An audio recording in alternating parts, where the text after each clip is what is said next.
या अरे एक सेकंड सर, इस साहब का सवाल पहले ले लेते हैं। बहुत ही अद्भुत सवाल उन्होंने पूछा है, दिलचस्प है, क्योंकि ये सवाल मुझे बहुधा मिलता है, जहां भी जाता हूं मुझे सवाल सुनने को मिलता है।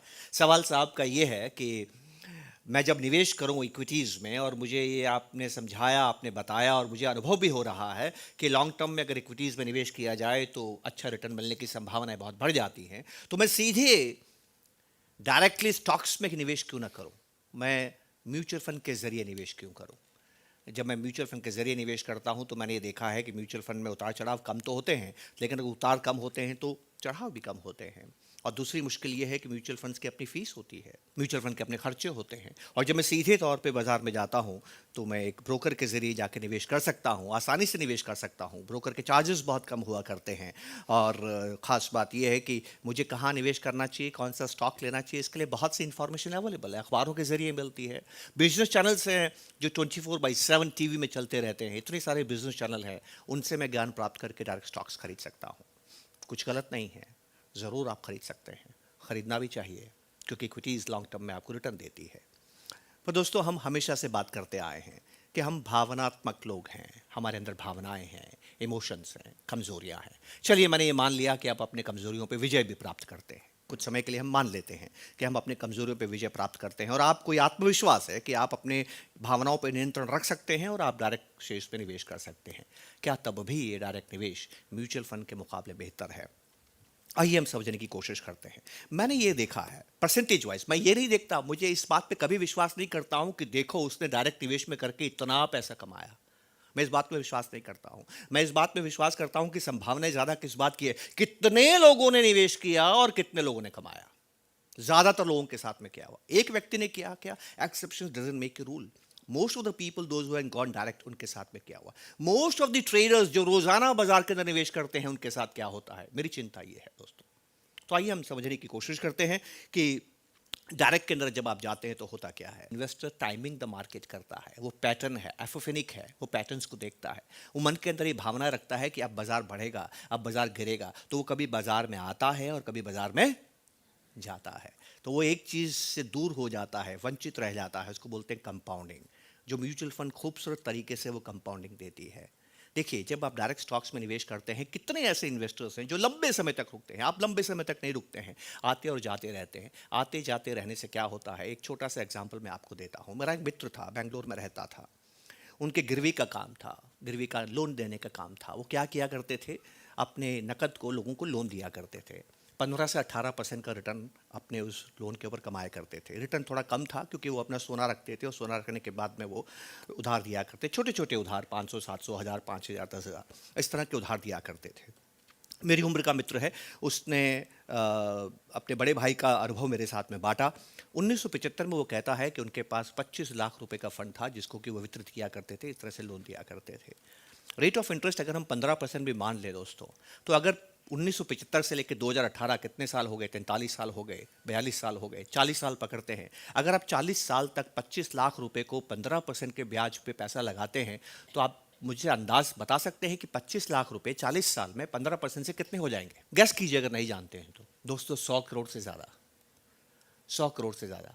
तो अगर उनके पास 25 लाख रुपए थे, यदि वो 25 लाख रुपए 15% के ऊपर ब्याज में जाते थे, तो 40 लाख में बढ़ के कितने हो जाने चाहिए थे, 100 करोड़ से ज़्यादा। पर इतनी रकम उनके पास आज नहीं है। क्यों नहीं है?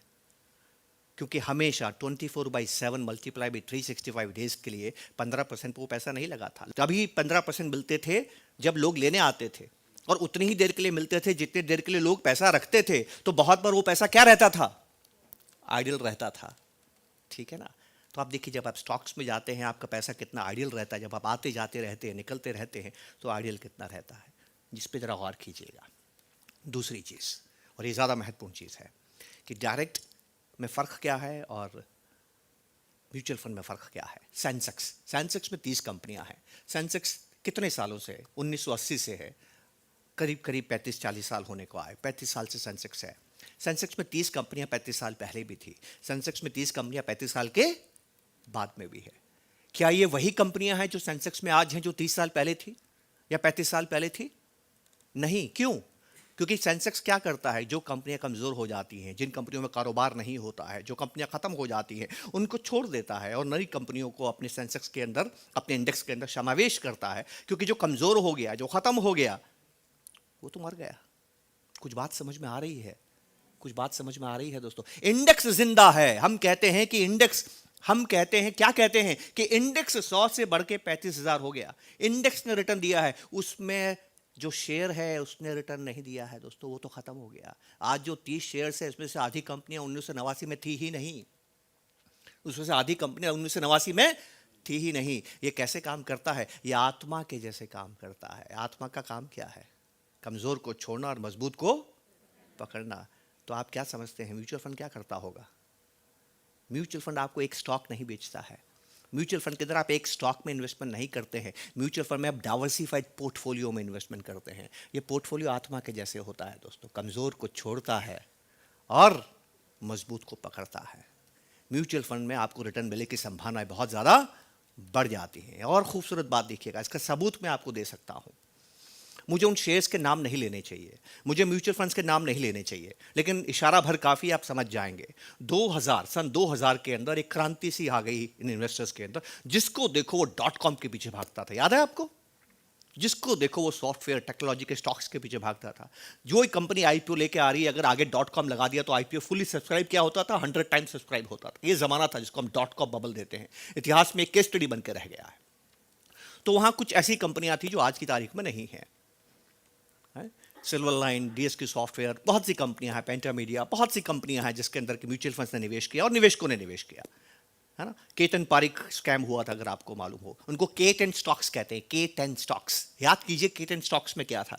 K10 स्टॉक्स वो थे जिसमें भारी खरीदारी गई थी, और K10 स्टॉक्स में से 70-80% स्टॉक्स आज की तारीख में मार्केट से गायब हो चुके हैं। क्योंकि अगर आपने 100 रुपया डाला है तो वो आज की तारीख में 4 आने चवन्नी भी नहीं बची है, वो खत्म हो गया है। मजेदार बात सुनिएगा दोस्तों, जिन इन्वेस्टर्स ने डायरेक्ट स्टॉक में इन्वेस्टमेंट किया था, आज वो खत्म हो गए, क्योंकि स्टॉक ट्रेड ही नहीं होते हैं।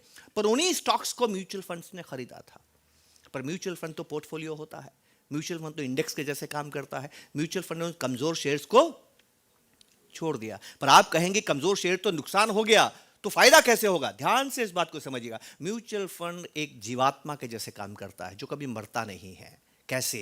म्यूचुअल फंड जब एनएवीज नीचे होती है, जो 10 रुपए की एनएवी थी 2000 के अंदर, टेक्नोलॉजी स्टॉक्स के म्यूचुअल फंड्स आप देखिएगा, जो 10 रुपए की एनएवी थी वो गिरते गिरते 2.5 रुपए, 3 रुपए, 2 रुपए भी आ गई। मुझे याद पड़ता है कुछ फंड्स की 2 रुपए भी आ गई। अब होता क्या है, 2 रुपए हो गई, 10 रुपए का 2 रुपए हो गया। इसका मतलब क्या हुआ कि बहुत से स्टॉक्स खत्म हो गए, हमेशा के लिए खत्म हो गए। पर आपने अपना म्यूचुअल फंड नहीं बेचा, आप अपने म्यूचुअल फंड पे विश्वास के साथ जमे रहे।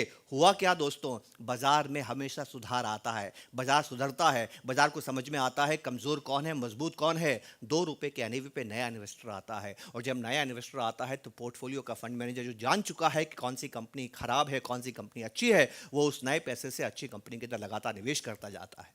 आज वही टेक्नोलॉजी फंड जो कि इतना कमजोर हो गया था, आज आपको 10 रुपए के 50 रुपए तक दे रहा है। लेकिन अगर आपने डायरेक्ट स्टॉक लिया होता तो मृत्यु निश्चित थी।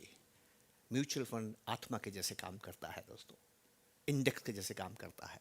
और इसके अंदर आपको जब भारी नुकसान होता है बाजार करने पर, अगर आप वहां से निकलते नहीं हैं, बैठे रहें, तो नया इन्वेस्टर जो आता है वो रक्त का संचार करता है। किसी व्यक्ति को ब्लड कैंसर हो जाता है तो हम उसको स्वस्थ कैसे बनाते हैं? पूरे खराब ब्लड को निकाल देते हैं और नए ब्लड को डालते हैं। नया ब्लड कौन देता है? एक डोनर देता है। इसी तरह से म्यूचुअल फंड गिरते बाजार के अंदर जो नया निवेशक आता है उसमें रक्त का संचार करता है, और फंड मैनेजर को एक मौका देता है कि वो निवेश करके, नया निवेश करके, बेहतर निवेश करके, अपने लक्ष्यों की पूर्ति करते हुए अपने इन्वेस्टर्स को लॉन्ग टर्म के अंदर जो उसके गोल्स हैं, जो उसके ऑब्जेक्टिव्स हैं, उनको पूरा कर सकें।